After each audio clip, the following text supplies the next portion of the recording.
Am I the a-hole for bringing my sister-in-law's wallet to the restaurant when she conveniently always forgets it? My female 28, sister-in-law Amy, female 26, always comes to visit from out of town. She stays with us instead of a hotel and always wants to go to expensive restaurants. She always conveniently forgets her wallet or domes up with some excuses as to why she can't pay her share. She has implied that since I make much more money than her, I should be the one to pay. No, not my husband should pay, but me specifically. I do make a fair amount of money, but not so much that I can treat someone every time they come into town. Nonetheless, in the past, I have just paid a bill and asked her to pay me back. She never has. She had made a reservation at an extremely expensive restaurant last night, and before we left, I made it clear that I wouldn't be paying her bill. This is where I might be the a-hole, and I'll admit I got this move straight from an episode of 2.5 Men. As we were leaving, her and my husband went to the car. I pretended I forgot something and went back inside. I found her wallet sitting right on top of her suitcase. I put it in my purse and we went to the restaurant. When we were done eating, I asked for separate bills. She said no. We only need one bill because she forgot her wallet again. I reached in my purse and said, "This wallet?" She was extremely furious. She said that I should not have touched or grabbed her wallet. So am I the a-hole for taking her wallet and bringing it to the restaurant? Now for the top comments before reading the little update. Not the a-hole, but you totally should have flipped the script. Left your wallet at home. Only brought your license, so she had to cover the whole bill. Then never take her out to a restaurant again. Wish I thought of that. Personally, I like the way you did it better. I wish I could have seen her face when she saw the wallet. She made a reservation and invited you. Etiquette says she should be responsible for 100% of that bill, not the a-hole. It's the same principle with dates. The person who asks and chooses the restaurant, ideally with the other person in mind, then pays the bill, not the a-hole. Not the a-hole. Awesome power move. But when is your husband gonna step up and make her pay her share? They've bullied and manipulated him like this his whole life. He's gotten so used to it that he doesn't see the bigger issue. Old habits die hard. I'm trying to help him stand up for himself, but it's an uphill battle. Fish don't realize they're wet until they got onto land. You need to pluck your hubby from that toxic pond. Opie, you need to mosey over to r/justknowmother-in-law and to a therapist website.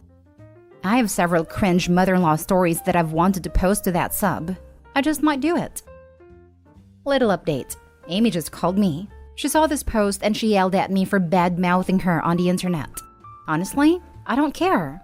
Amy, hopefully reading all these comments is a wake-up call for you.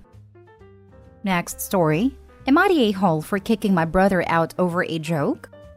I, 25 male, and my girlfriend Ava, 25 female, have been dating for 2 years now, and we recently moved in together.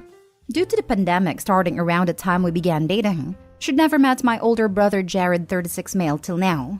For context, Ava was involved in a pretty bad car crash when she was 16. While stopped at a red light, she was rear-ended by a drunk driver. I've seen the pictures and they're pretty bad, so I'll spare the details. Ava made it out alive with a fractured hip, broken nose, concussion, and some pretty sizable scars.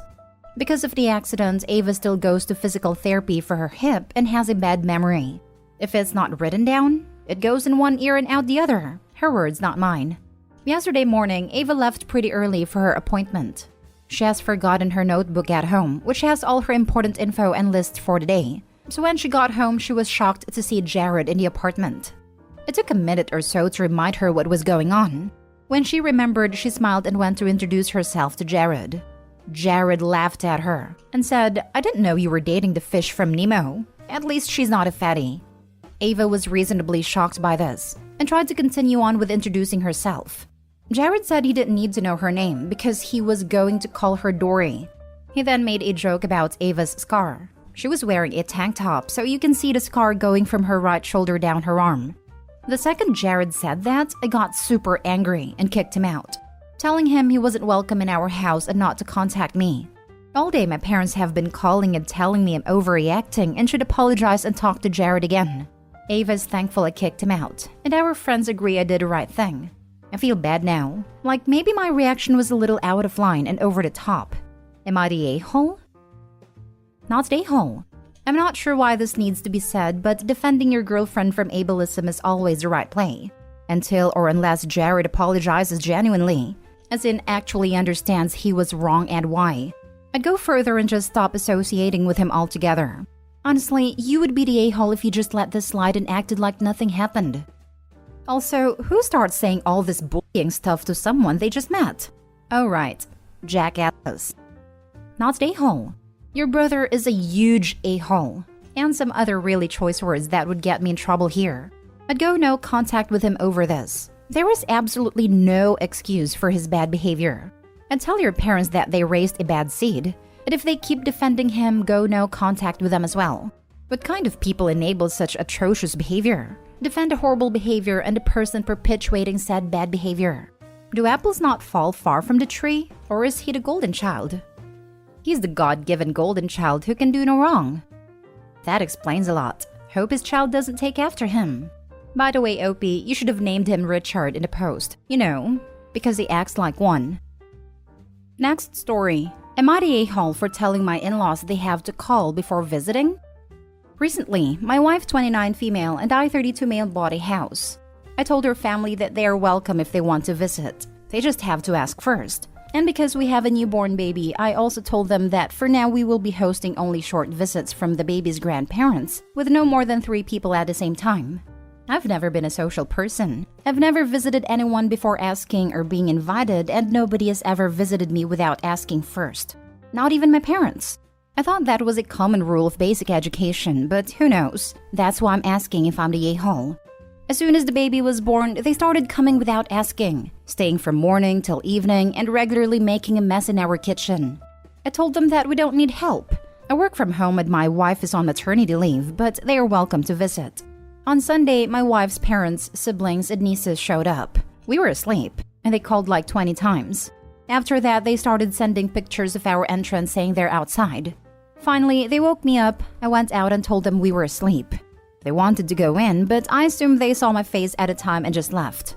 Yesterday, my wife was not at home. I was changing the baby's diaper and suddenly my father-in-law starts to video call me like crazy. I finished baby duties and called him back, and he was angry AF and yelled at me why wouldn't I open the freaking door. That was it. I waited until my wife came back and talked to her father and mother. I told them that they have to ask/call before coming. My wife's mom freaked out and told me that if she has to call, she'll never come back. My wife's dad was like, "Dude, I called you like 5 times." So I told him what's the freaking purpose of calling if he does it when he's already outside. It's our home, our rules, our privacy. So they got pretty mad, and that made my wife upset. She agrees with me. Everyone has to call before visiting. We could be busy, or not at home, or not wanting to see anyone at a time. But her parents and siblings seemed so casual about it that I'm starting to doubt if I'm the a-hole. And everyone can show up to everyone's place anytime. Not the a-hole. It's our home, our rules, our privacy. Nail hit squarely on the head. Who has ever told them this is okay? You never show up to someone's house uninvited expecting to go inside, unless you've been explicitly been told that it's okay. And when they have a newborn, is the exact wrong time to do this. Not the a-hole. I think it's basic manners to call before you come. It's your house. They either respect your rules or don't come. That's what I said. Ask them if you need to get your attorney involved. Have cease and desist letters sent to them, restraining orders if needed, as well as their arrests. I totally get you. What's stopping me is that this will hurt my wife and my relationship. Maybe that's what they're looking for. Not the a-hole. Since they are so disrespectful and can't figure out how to call first, I would make a new rule. Her parents are not allowed to visit unless personally invited by you or your wife. They're not welcome. No more self-invites regardless of calls. They can come when they're invited. That's what I said first, but my wife didn't agree. Since this is a marriage, I told her, okay, I'm gonna do my part. They don't have to be invited. They just have to call/ask first, but they still won't. Next story. Am I the a-hole for saying no to helping my sister-in-law's foster kid? I'm 26 male and married to my amazing wife Leah, 25 female, and we are expecting our first baby in November. I'm a foster kid. I aged out of the system after a pretty awful experience with the system. I have trauma. Lots of trauma. It's not something I can talk about easily, and Leah and my therapist are the only people I have opened up to, and I try not to burden my wife with this.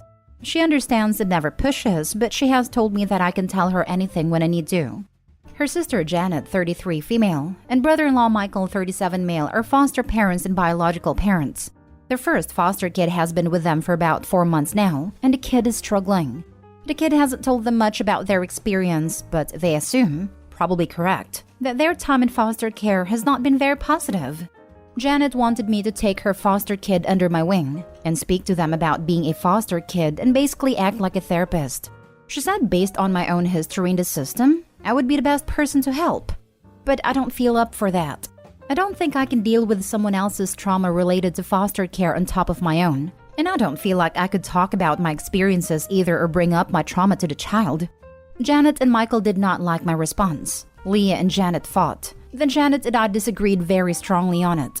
She told me I was an a-hole, and as a grown man and soon-to-be father, I should be willing to help a child. And how can I expect to be a good father when I have so much trauma that I cannot put aside for a child in need? I feel bad about a kid, and I feel some guilt. But am I the a-hole? Not the a-hole. This child needs professional therapy, and they have no right to capitalize on your pain for the sake of avoiding that expense. They chose to foster, so this is their responsibility. Put that guilt aside. It's crazy to me because at least in my experiences with the system, the state usually had the kids in therapy anyway, or maybe that was just our situation with my niece. But the kids usually had medical expenses covered, and I thought therapy fell in with that. They need to get this kid professional help for sure. Not the a-hole. They don't understand trauma or the risks that you've been taking with your own mental health. They don't understand that far from finding it helpful, their foster child might be upset by it. If you don't feel able to do it, then setting that boundary is important. I actually think your response shows a lot of self-awareness and was the healthiest one you could make, talking as a former kid of the system. Not the a-hole. You are neither obligated nor frankly qualified to be this kid's therapist or mentor. You would be harming yourself and potentially doing more damage to him than the system already has. This young person needs a proper therapist and or a willing, trained mentor, not a reluctant layman who just happens to be handy and to have suffered some similar trauma. I have never been in the foster system, so this is partly guesswork and partly observation of peers who were in the system.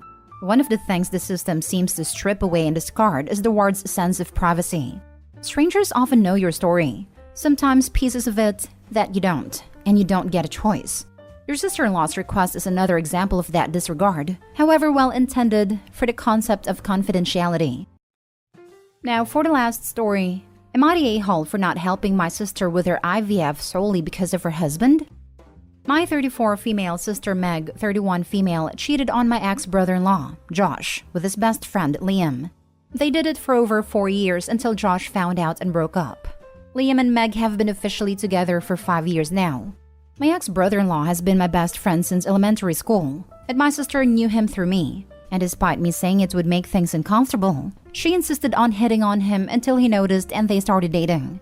My relationship with Meg took a toll on me because I was annoyed with her for doing this to my best friend. But we never cut contact because of my nephew, her son with Josh and my godson.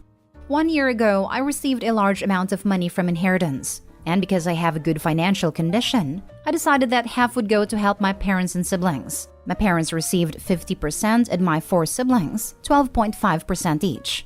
My parents decided to renovate the house. 2 of my brothers paid off their house debts.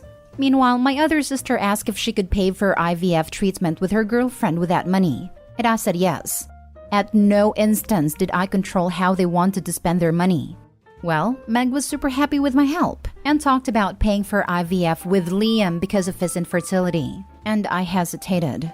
I'm still best friends with Josh, and I can tell you what they did with him cost years of therapy to get him to start thinking about dating someone. I don't talk to Liam 99% of the time, and I only helped my sister, because after all, she had my nephew. I didn't go to the wedding, and I always made it very clear that it wasn't a relationship I would support, but they are free. So I told her that I didn't feel comfortable giving her the money for this, as it involves Liam, her and their relationship specifically, so I'd rather help in some other way. Renovate house, pay off debts, or refurbish the house, and that I would take double care that the money didn't go to that. She started screaming, telling me to get over something that had nothing to do with me, and that was years ago. And that I was treating her and my other sister differently because of the past. We argued a lot and I decided to create a fund for my godson that only he could handle at age 18 instead of helping her.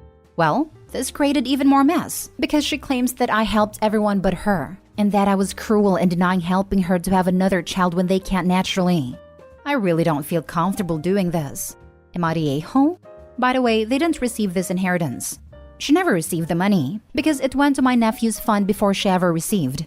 Well, I'll put it here. They told me about the plans. I didn't ask, just because they were excited. After I told them at a family dinner about the money, I said, you can renovate your house, pay your debts, and my other sister asked if she could use it for something else, IVF, on another day. So Meg found out, then talked to me before I gave any money. Not the a-hole. It's your inheritance money. You can get to choose what to do with it.